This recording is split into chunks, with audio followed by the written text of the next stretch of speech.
সেই বিচারের দাবি এবং এই যে ফ্যাসিস্ট আওয়ামী লীগ, এই যে গণহত্যাকারী দল, এই যে হিটলার মুসলিনের মতো দল, এই ফ্যাসিস্ট দল যেন বাংলাদেশে আর যেন রাজনীতি করতে না পারে, আর যেন মানুষের উপরে গণহত্যা চালাতে না পারে, আর যেন লুটপাট করতে না পারে, আর যেন বাংলাদেশকে গুম খুনের নরকে পরিণত করতে না পারে, তাই আওয়ামী লীগকে নিষিদ্ধের দাবি এবং শেখ হাসিনার বিচারের দাবিতে আজকের এই গণ অবস্থান।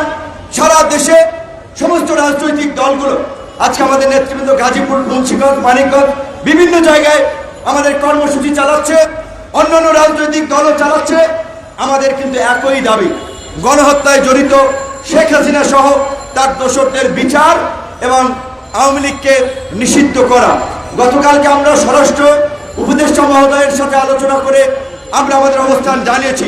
পরিষ্কারভাবে আপনারা দেখেছেন গত 15 বছরে ওই কোটা সংস্কার আন্দোলন, 2018 সালের নিরাপদ সড়ক আন্দোলন থেকে শুরু করে প্রতিটি আন্দোলনে ছাত্রলীগ, যুবলীগের হেলমেট বাহিনীর তাণ্ডব এবং সাম্প্রতিক আন্দোলনে যারা অস্ত্র উঁচিয়ে গুলি চালিয়েছে, যারা মারধর করেছে, হামলা করেছে, তাদের ভিডিও আছে, ছবি আছে।